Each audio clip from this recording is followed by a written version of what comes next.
Hello guys, कैसे हो आप लोग। चलिए आज बात करते हैं एसोसिएटेड ग्लैंड्स की। हम लोग डाइजेस्टिव सिस्टम पढ़ रहे थे और डाइजेस्टिव सिस्टम में हमने उसे दो पार्ट्स में डिवाइड करके पढ़ा था। पहला पार्ट हमने एलिमेंट्री कैनाल जो होते हैं उसके सारे पार्ट्स कंप्लीट कर लिए हैं। अब आज बात करते हैं एसोसिएटेड ग्लैंड्स की।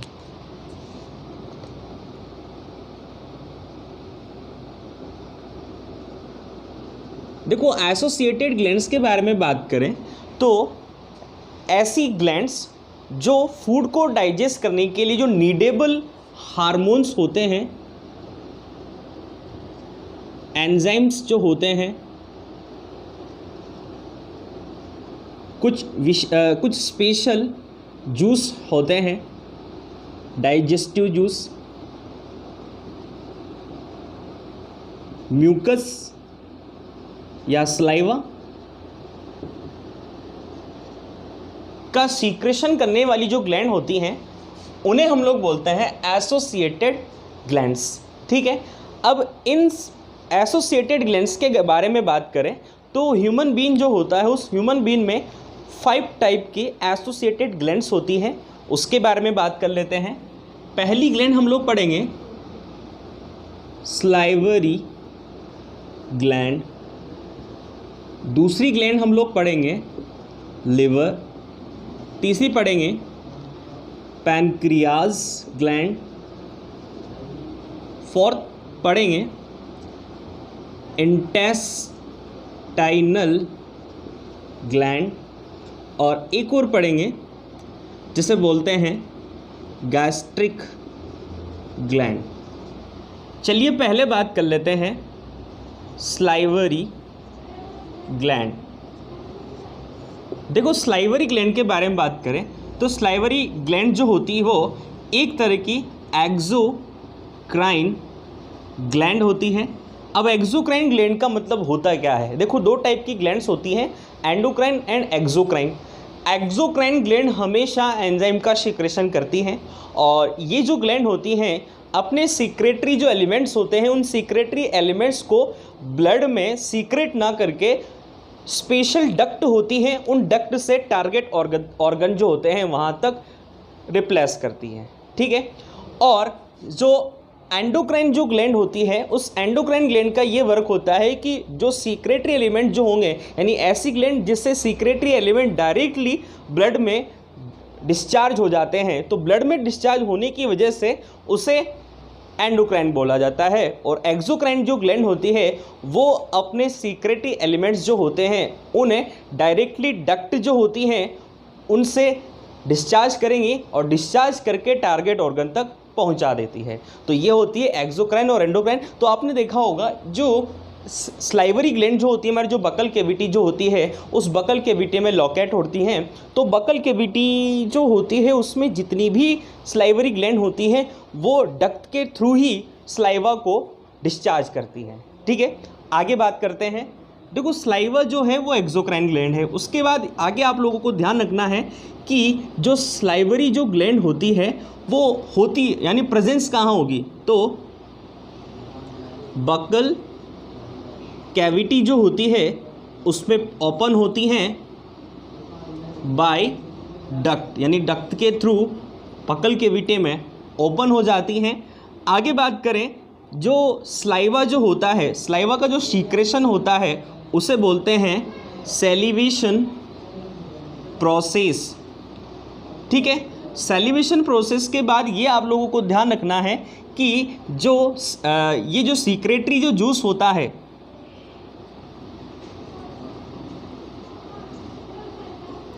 सीक्रेटरी जूस जो इसका होता है वो सलाइवा होता है। आगे हम लोग बात करें, जो सलाइवा जो होता है इसके कंट्रोल की बात करें, यानी जो सलाइवरी जो ग्लैंड होती है उसके कंट्रोल की अगर हम लोग बात करें तो हम देखो, एक चीज़ होती है नर्वस सिस्टम। हम आगे बात करेंगे पूरे कंप्लीट नर्वस सिस्टम की। तो नर्वस सिस्टम जो होते हैं उन 3 पार्ट्स में डिवाइड करके पढ़ा जाता है। Central nervous system CNS, peripheral nervous system PNS और एक होता है ऑटोनोमस नर्वस सिस्टम। तो ऑटोनोमस नर्वस सिस्टम जो होता है वो 2 टाइप का होता है, सिंपैथेटिक और एक होता है पैरासिम्पैथेटिक। सिंपैथेटिक।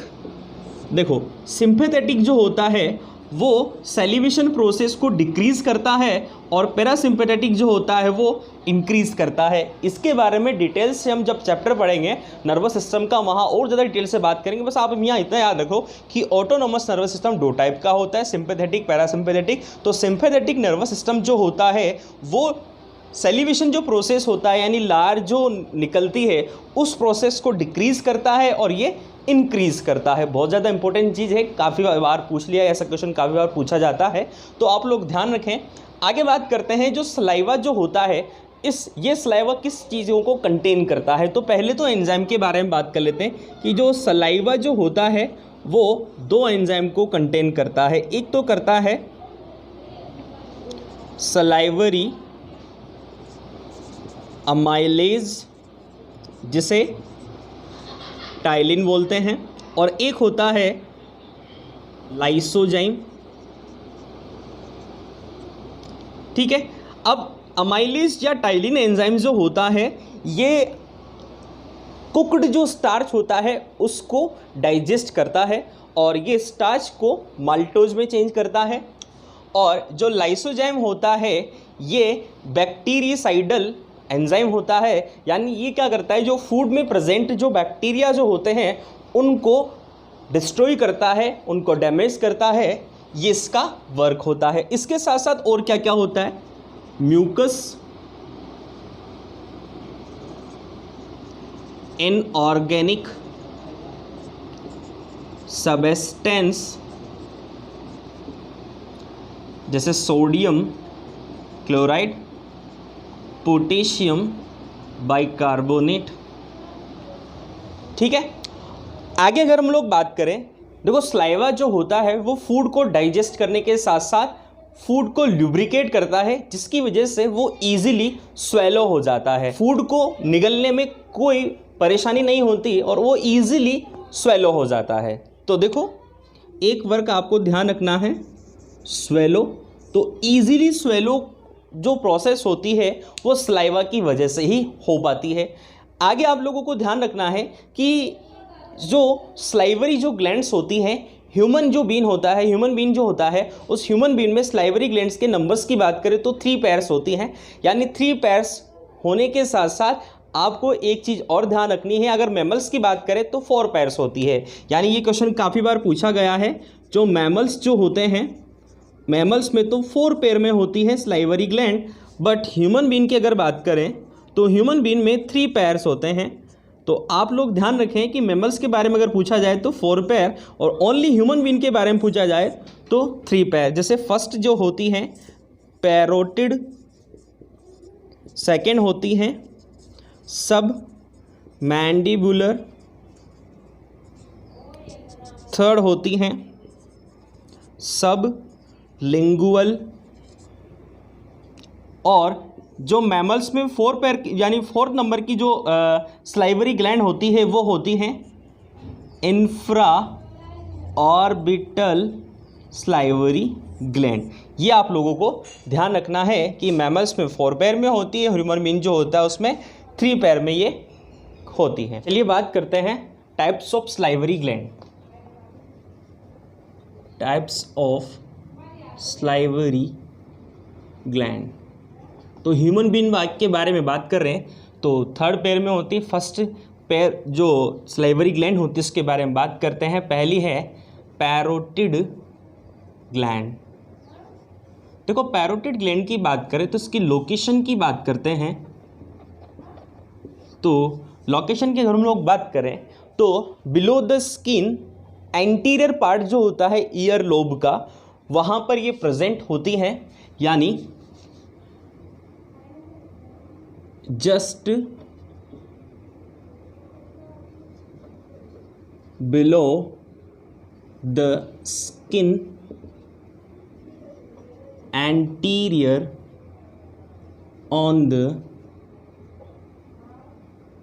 Ear lobe. ठीक है, उसके बाद बात करें इसकी डक्ट की, तो इसकी जो डक्ट होती है उसे बोलते हैं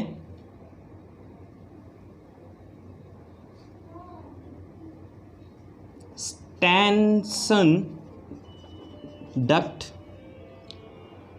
अब ये डक्ट जो ओपन होती हैं, पैरोटिड ग्लैंड की जो डक्ट ओपन जो होंगी वो होंगी into the mouth opposite to the secondary molar tooth. यानी इसका मतलब ये है कि जो माउथ है उस माउथ के अंदर ऑपोजिट जो साइड है पीछे की तरफ, उसके सेकेंडरी जो मोलर टीथ होता है वहाँ पर ये स्टेनसन डक्ट ओपन होती है पैरोटिड ग्लैंड की। ठीक है, आगे बात करते हैं सेकेंड नंबर, सब मैंडिबुलर ग्लैंड। देखो सब मैंडिबुलर ग्लैंड की बात करें तो लोकेशन की अगर हम लोग बात करते हैं तो इसकी जो लोकेशन जो होती है half way along the body of mandible. Duct की बात करें तो डक्ट जो होती है वॉटन्स डक्ट होती है, वॉटन्स डक्ट। और ये जो डक्ट ओपन जो होगी वो होगी into the mouth on the side of the frenulum linguae. चंदो फ्रेन्यूलम लिंग्वी जो होता है वो कनेक्ट होता है हायोइड बोन से, हम लोगों ने पहले बात कर ली। Near the lower incisor. तो जो सब मैंडिबुलर ग्लैंड जो होती हैं, उस सब मैंडिबुलर जो स्लाइवरी ग्लैंड है उनकी जो डक्ट होती है वो माउथ के अंदर जो फ्रेन्यूलम लिंग्वी की जो साइड होती है उसके पास जो लोअर इंसाइजर जो टीथ होते हैं वहाँ पर जाकर ओपन होती है। यानी नीचे वाले जो टीथ होते हैं, नीचे वाले जो इंसाइजर टीथ होते हैं वहाँ पर ये ओपन होती है। उसके बाद आगे बात करते हैं थर्ड नंबर की स्लाइवरी ग्लैंड जिसे बोलते हैं सब लिंगुअल ग्लैंड। देखो सब लिंगुअल ग्लैंड की लोकेशन की बात करें तो नाम से पता लग रहा है कि जो माउथ का जो फ्लोर होता है, floor of the mouth below the tongue. ठीक है, उसके बाद डक्ट की बात करें तो उसकी डक्ट जो होती है उसे बोलते हैं डक्ट ऑफ रेविनस। ओपन जो होती है इसकी डक्ट वो होती है बिलो द टंग। ठीक है, तो ये हम लोगों ने बात करी सलाइवरी ग्लैंड्स की जो ह्यूमन बीइंग में 3 पेयर्स में होती हैं, तीनों की तीनों पेयर्स में होती हैं, तो 3 पेयर्स सलाइवरी ग्लैंड होती हैं। अब बात करते हैं जो मैमल्स होते हैं उनमें 4 पेयर में होती है। तो जो इंफ्रा ऑर्बिटल स्लाइवरी जो ग्लैंड होती है वो ओनली एवीज जो एनिमल्स होते हैं, एवीज जो एनिमल्स होते हैं या बर्ड्स की बात करें तो बर्ड्स जो होती हैं उनमें ये वाली स्लाइवरी ग्लैंड प्रेजेंट होती है। जो आईबॉल जो होते हैं, आईबॉल उस आईबॉल में प्रेजेंट होती है, यानी जो आईज होती हैं उस आई के आईबॉल में ये वाली स्लाइवरी ग्लैंड प्रेजेंट होती है। अब एक चीज़ और आप लोगों को ध्यान रखनी है कि अगर आप लोगों से ऐसे पूछा जाए कि मैमल्स में सबसे लॉन्गेस्ट जो स्लाइवरी ग्लैंड होती है वो कौन सी होती है, तो अगर मैमल्स में आप लोगों से पूछा जाता है तो सबसे लॉन्गेस्ट जो ग्लैंड है मैमल्स में वो होती है पैरोटिड। तो मैमल्स जो होते हैं उनमें प्रेजेंट होती है, यानी सबसे लार्जेस्ट जो स्लाइवरी ग्लैंड होती है पैराइटल स्लाइवरी ग्लैंड होती है। और अगर ह्यूमन बीइंग में पूछा जाता है तो ह्यूमन बीइंग में आप लोगों को ध्यान रखना है सब मैंडिबुलर। तो ये तो ह्यूमन बीइंग के लिए और ये मैमल्स के लिए। ठीक है, और सबसे स्मार्टेस्ट यानी जो सबसे स्मॉलेस्ट जो होती है, ये स्मॉलेस्ट जो है वो है सबलिंगुअल, ये दोनों के लिए सेम है, मैमल्स के लिए भी और ह्यूमन के लिए। बट आपको मैमल्स और ह्यूमन में अलग अलग याद रखना है। ह्यूमन बीइंग में तो सबमैंडिबुलर सबसे लार्जेस्ट होती है और मैमल्स जो होते हैं उनमें पैरोटिड सबसे लार्जेस्ट होती है। ठीक है, आगे बात करते हैं। अब बात करते हैं सेकंड ग्लैंड लिवर की। देखो लिवर की अगर हम लोग बात करें तो लिवर के ओरिजिन की पहले बात करते हैं। इसका ओरिजिन एंडोडर्म से होता है। उसके बाद बात करें, ये सबसे लार्जेस्ट ग्लैंड होती है बॉडी की, largest gland of the body. उसके बाद बात करें, इसे बॉडी की बायो केमिकल लैबोरेटरी भी बोलते हैं। दूसरी बात करें इसकी लोकेशन की, तो ये इसकी लोकेशन की अगर हम लोग बात करें तो जो स्टमक होता है उसके अपर साइड ऑफ स्टमक और under the diaphragm and right side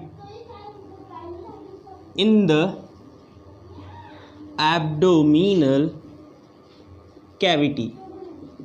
तो देखो मैंने बॉडी के पार्ट्स बताए थे, head, neck, thorax and abdomen. तो डायफ्राम के नीचे का जो पार्ट होता है वो एब्डोमन होता है। तो एब्डोमन पार्ट जो होता है, उस एब्डोमन पार्ट के जो राइट साइड जो होता है, इस राइट साइड वाले पार्ट में डायफ्राम जो होता है उसके नीचे और स्टमक के जस्ट ऊपर लिवर ग्लैंड प्रेजेंट होती है। आगे बात करते हैं हम लोग इसके वेट की।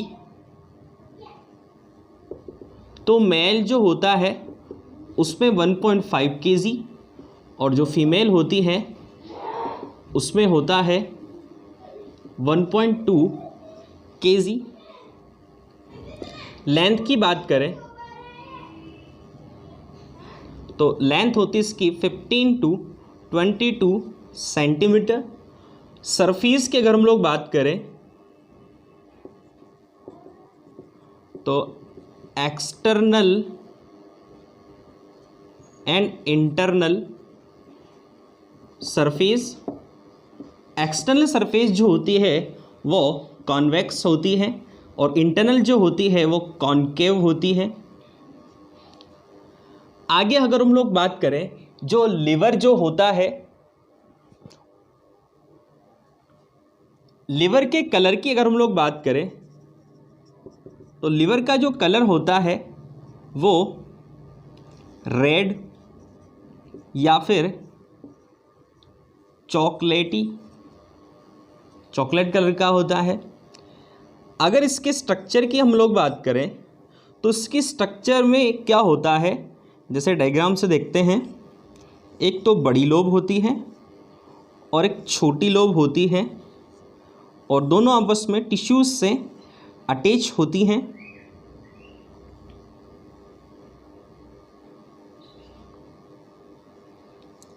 इन दोनों से डक्ट निकलती हैं।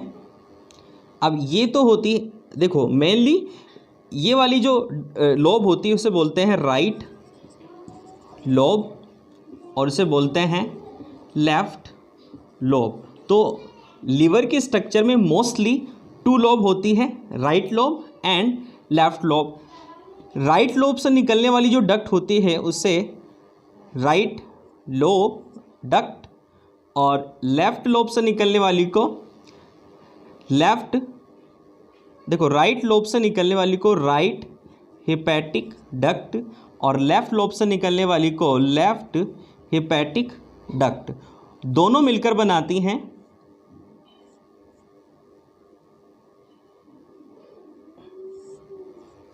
कॉमन हेपेटिक डक्ट और इस कॉमन हेपेटिक डक्ट से डक्ट और अटैच होती है और ये जो डक्ट होती है ये होती है गॉल ब्लैडर की डक्ट।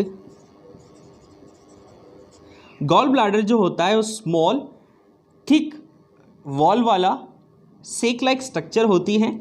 थिक इसकी वॉल जो होती है वो काफ़ी थिक होती है और स्मॉल सेक लाइक स्ट्रक्चर होती है, जिससे इस गॉल ब्लैडर से निकलने वाली जो डक्ट होती है इसे बोलते हैं सिस्टिक डक्ट। और ये सिस्टिक डक्ट और कॉमन हेपेटिक डक्ट जो होती है वो आगे जाकर बनाती हैं बाइल डक्ट, जिसे डक्ट ऑफ कोलोटुकस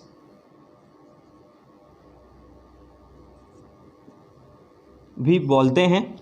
अगर इसको फ्लो चार्ट से समझें तो देखो, right hepatic duct, left hepatic duct, ये दोनों आपस में अटैच होकर बनाती हैं कॉमन हेपेटिक डक्ट। और इस कॉमन हेपेटिक डक्ट जो होती है उससे अटैच होती है गॉल ब्लैडर की डक्ट, जिसे बोलते हैं सिस्टिक डक्ट। दोनों मिलाकर दोनों जो होती हैं ये सिस्टिक डक्ट किसकी होती है? Gall bladder. देखो ये गॉल ब्लैडर से डक्ट निकल रही है, right hepatic duct, left hepatic duct दोनों मिलकर बनाती है कॉमन हेपेटिक डक्ट। और इस कॉमन हेपेटिक डक्ट से सिस्टिक डक्ट अटैच हो जाती हैं और ये मिलकर बनाती हैं बाइल डक्ट या डक्ट ऑफ कोलोटोकस, और ये आगे जाकर बना देती हैं बाइल डक्ट। एक चीज़ और आप लोगों को ध्यान रखनी है, जो ह्यूमन बीन जो होता है, ह्यूमन बीन में इस राइट लोब और लेफ्ट लोब जो होती हैं, इन दोनों लोब के अलावा दो लोब और होती हैं। एक तो होती हैं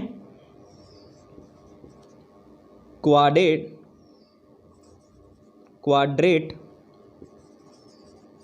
और एक होती हैं कॉर्डेट।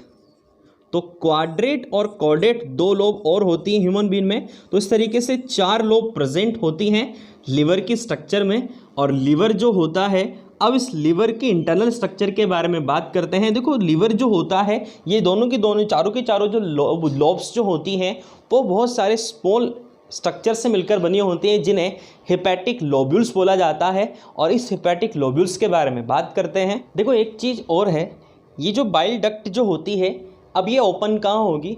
तो जो ड्यूडेनम जो होता है उस ड्यूडेनम का जो प्रॉक्सिमल पार्ट जो होता है वहाँ पर ये ओपन होती है।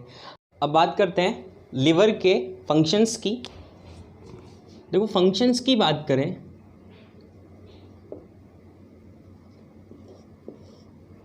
फंक्शंस की अगर हम लोग बात करते हैं तो अभी तक लिवर के 500 फंक्शंस आइडेंटिफाई किए, तभी तो इसको बायोकेमिकल लेबोरेटरी बोला जाता है, क्योंकि बहुत सारी प्रोसेस जो होती है वो लिवर में कंप्लीट होती है। तो 500 वाइटल जो फंक्शंस होते हैं उनको आइडेंटिफाई किया है। कुछ मोस्टली वर्क हैं जिनके बारे में हम लोग बात करते हैं।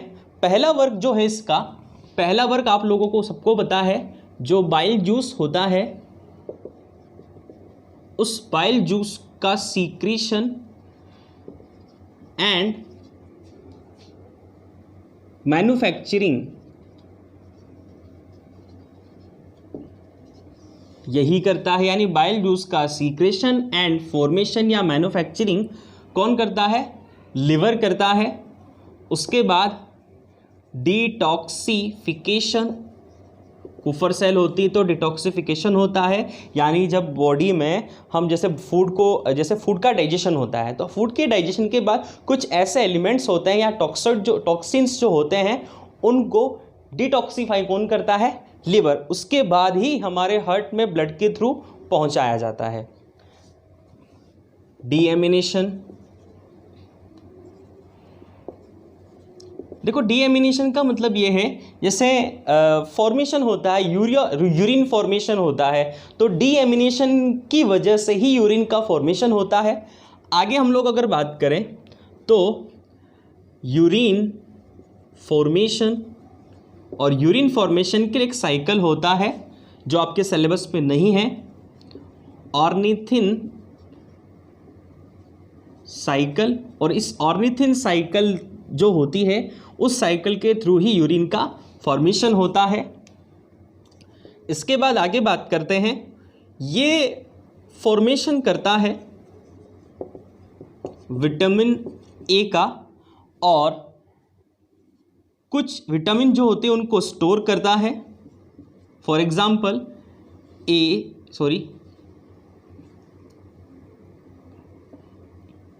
डी, ई, के और B12। तो विटामिन ए का फॉर्मेशन करता है और डी, के और B12 जो होती है उसको स्टोर करता है। ये फॉर्मेशन करता है हेपेरिन। अब हेपेरिन क्या होता है? ये होता है एंटी कोगुलेंट। एंटी कोगुलेंट का मतलब होता है हमारी जो ब्लड वेसल्स जो होती हैं, आर्टरीज जो होती हैं, वेंस जो होती हैं, उनमें ब्लड फ्लो होता है, तो ब्लड को फ्रीज होने से रोकने का वर्क जो होता है वो हेपेरिन का होता है। यानी हेपेरिन जो होता है उसको कोगुलेंट नहीं होने देता, फ्रीज नहीं होने देता। इसकी वजह से स्मूथली जो ब्लड होता है वो ब्लड वेसल्स में फ्लो होता रहता है। उसके बाद ये फॉर्मेशन करता है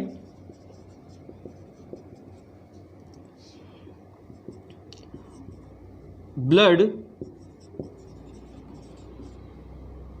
क्लॉटिंग फैक्टर। तो 13 फैक्टर्स होते हैं, उन फैक्टर्स के बारे में भी बात करेंगे। तो ब्लड क्लॉटिंग फैक्टर्स जो होते हैं या उसके साथ साथ जो प्रोटीन होती हैं उनका फॉर्मेशन करता है। For example prothrombin, fibrinogen. ठीक है, आगे अगर हम लोग बात करें तो ब्लड जो होता है उस ब्लड का फॉर्मेशन फैटस जो होती है, यानी फैटस जो कंडीशन होती है, उस फैटस कंडीशन में लिवर जो होता है वो आरबीसी का फॉर्मेशन करता है। तो फैटस में आरबीसी जो होती है उस आरबीसी का फॉर्मेशन कौन करता है? लिवर करता है। आगे बात करते हैं, ये ब्लड को फिल्टर भी करता है, किडनी का भी यही वर्क होता है। ये प्लाज्मा जो प्रोटीन होती है, प्लाज्मा प्रोटीन, उसका भी फॉर्मेशन करता है। Excretion of cholesterol in bile juice. तो बाइल जूस में प्रेजेंट जो कोलेस्ट्रॉल होता है उसको एक्सक्रीशन करने का वर्क भी यही करता है। उसके बाद एक वर्क और करता है, ये प्रोडक्शन करता है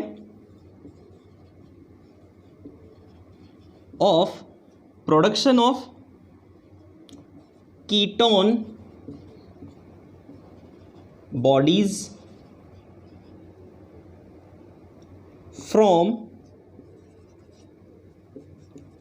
फैटी एसिड। अब एक इंपॉर्टेंट चीज़ आप लोगों को ध्यान रखनी है, 13 वर्क की बात करते हैं। कुछ प्रोसेस यहाँ पर कंप्लीट होती हैं लिवर में जो बहुत ज़्यादा बार पूछी जाती हैं और उनके जो नेम हैं वो सेम रिलेटेड जैसे देखा जाते हैं, या बिल्कुल सेम मिलते हैं। जैसे देखो, एक तो होता है ग्लाइकोलाइसिस, एक होता है ग्लाइकोजेनेसिस, एक होता है ग्लाइकोजीनोलाइसिस और एक होता है ग्लाइकोनियोजेनेसिस।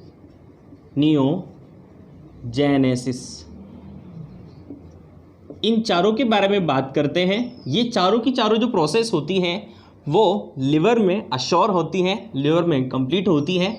जैसे ग्लाइकोलाइसिस की बात करें तो ग्लाइकोलाइसिस हम लोग साइकिल पढ़ेंगे, एक चैप्टर है हमारे, उस जो रेस्पिरेशन जो चैप्टर है उसमें बात करेंगे। ग्लाइकोलाइसिस का मतलब ये होता है कि अगर ग्लूकोज जो होता है उस ग्लूकोज से पाइरुविक अम्ल, यानी ग्लूकोज से पाइरुविक एसिड, देखो ग्लूकोज जो होता है उस ग्लूकोज से पाइरुविक एसिड जो होता है अगर उसका फॉर्मेशन होता है तो उसे बोलते हैं ग्लाइकोलाइसिस। ग्लाइकोजेनेसिस जो होता है इसका मतलब ये होता है कि ग्लूकोज जो होगा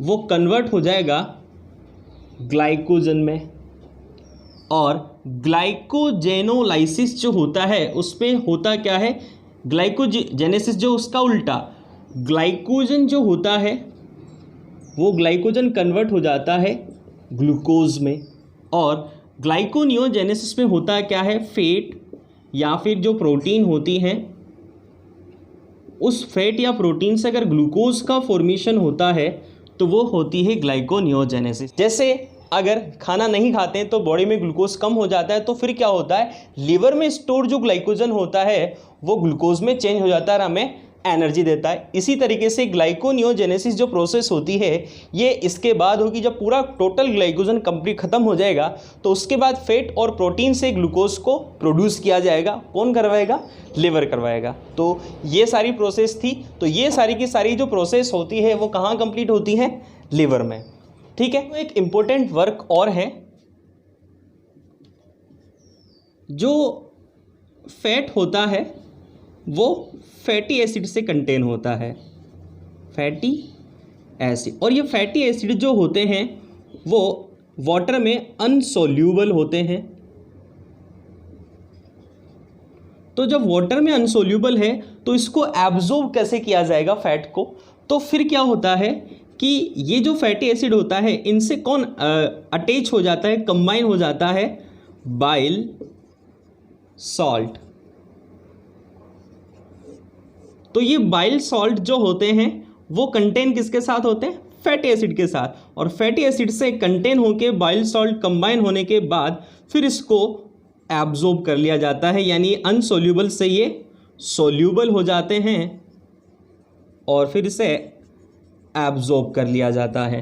तो याद रखें कि फैटी एसिड जो होते हैं वो अनसोल्यूबल होता है, तो फिर इसे सोल्यूबल बनाने के लिए बाइल सॉल्ट जो होता है, जो बाइल जूस में प्रेजेंट होता है, उस बाइल सॉल्ट से कंबाइन होकर सोल्यूबल कंडीशन में आ जाता है, और सोल्यूबल कंडीशन में आने के बाद फिर इसे एब्जॉर्ब कर लिया जाता है। अब बात करते हैं पैनक्रियाज ग्लैंड की। थर्ड ग्लैंड पढ़ रहे हैं, पैनक्रियाज ग्लैंड। देखो पैनक्रियाज ग्लैंड की बात करें तो पैनक्रियाज ग्लैंड जो होती है ये इसकी जो ओरिजिन जो होता है वो एंडोडर्म। पैनक्रियाज ग्लैंड जो होते हैं उसके अदर नेम की बात करें तो इसे मिक्स्ड ग्लैंड बोलते हैं, क्योंकि ये एक्सोक्राइन और एंडोक्राइन दोनों की तरह वर्क करती है। इसे हेटेरोक्राइन ग्लैंड भी बोलते हैं, और इसे स्वीट ब्रेड भी बोलते हैं। उसके बाद ये सेकंड लार्जेस्ट ग्लैंड होती है ऑफ द ह्यूमन बॉडी। ठीक है। शेप की बात करें तो इसका शेप इरेगुलर होता है, और वेट की बात करें तो उसका वेट 60 ग्राम होता है। और आगे बात करें जो पैनक्रियाज जो ग्लैंड होती है, इस पैनक्रियाज ग्लैंड के पोजीशन की बात करें तो between both the arm of duodenum.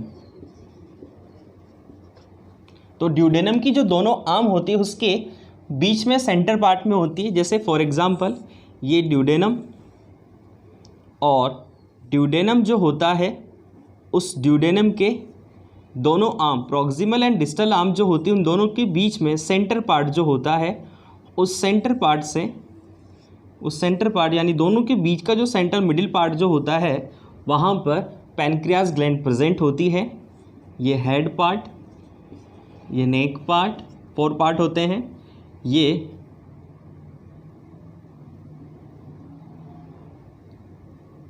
Body part और ये टेल पार्ट।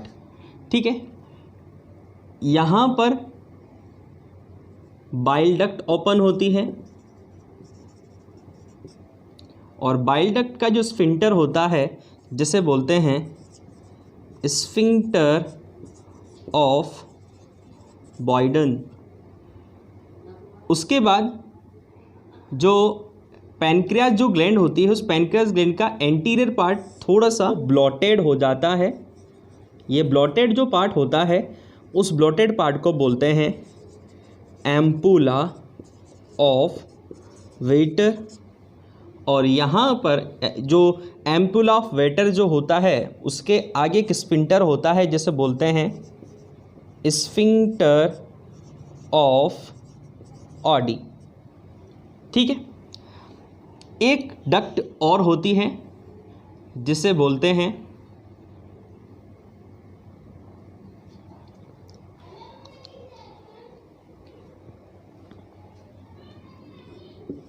Duct of सेंट्रोनी। ठीक है, तो ये इसकी स्ट्रक्चर हो गई। आगे बात करते हैं, जो पैनक्रियाज जो ग्लैंड होती है ये कंपाउंड ग्लैंड होती है, यानी ये 2 फंक्शंस कंटेन करती हैं। अब 2 फंक्शंस में यानी ये जो ग्लैंड होती है ये एक्सोक्राइन एंड एंडोक्राइन दोनों की तरह वर्क करती हैं। अगर इसके स्ट्रक्चर की बात करें तो इसके स्ट्रक्चर में हमें 2 स्ट्रक्चर दिखाई देती है। पहली स्ट्रक्चर की बात करें, पहली है एसिनी। एसिनी जो पार्ट है ये टोटल जो पैनक्रियाज ग्लैंड है उसका 99% पार्ट बनाती है और ये पार्ट जो होता है वो एक्सोक्राइन होता है और इस पार्ट से पैनक्रिएटिक जूस का सीक्रेशन होता है। आगे बात करें islets of लीबरकुहन।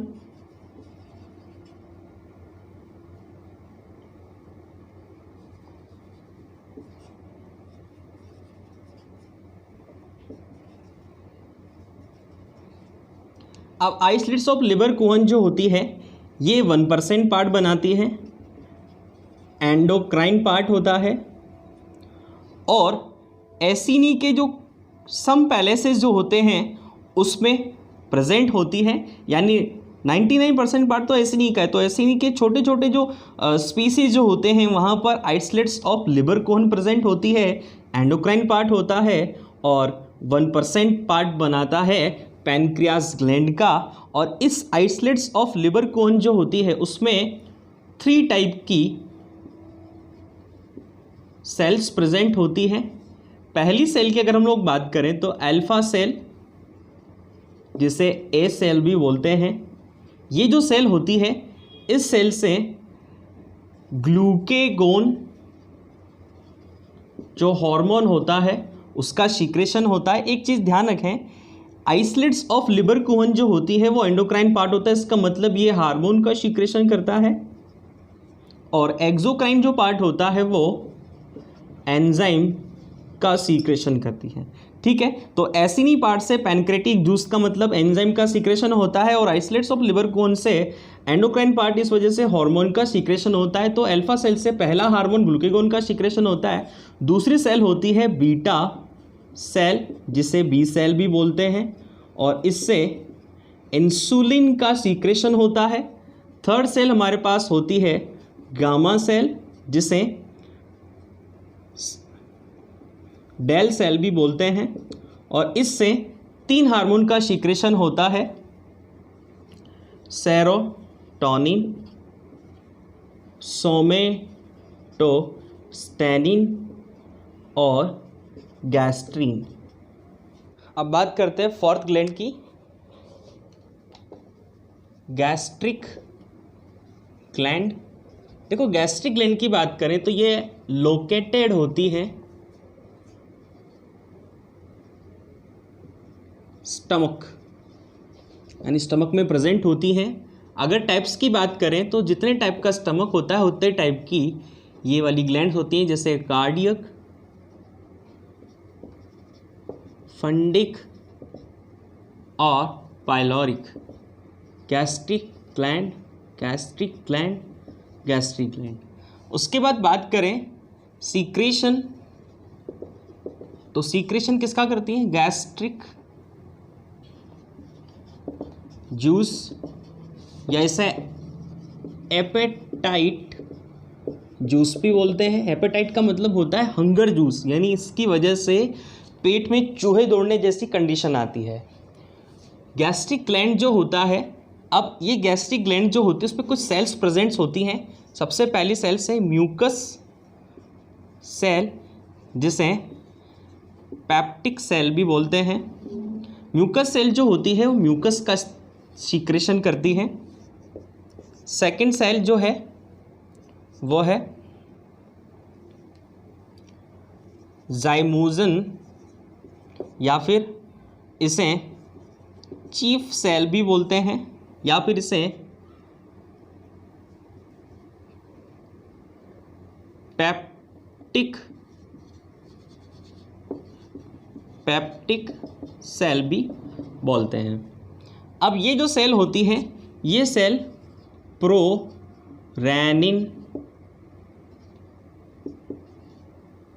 Pepsinogen, gastric amylase, gastric lipase, इन हार्मोन, यानी ये जो सारे एंजाइम्स होते हैं, इन एंजाइम का सीक्रेशन करती है। उसके बाद है ऑक्जेंटिक सेल या पेराइटल सेल, और ये एससीएल का सीक्रेशन करती है। फोर्थ नंबर पे है हमारे जी सेल, जो गैस्ट्रीन हार्मोन जो होता है उसका सीक्रेशन करती है। और फिफ्थ जो सेल है हमारे पास वो है आर्जेंटोफिल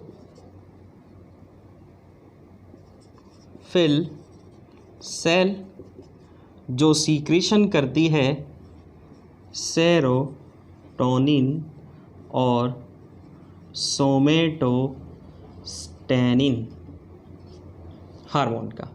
आगे बात करें, फिफ्थ नंबर की हमारे पास ग्लैंड आती है इंटेस्टाइनल ग्लैंड। और ये जो इंटेस्टाइनल जो ग्लैंड होती है, ये जो ग्लैंड होती है ये लोकेटेड होती है इंटेस्टाइन में। अगर सीक्रेशन की बात करें तो ये सीक्रेशन करती है इंटेस्टाइनल जूस,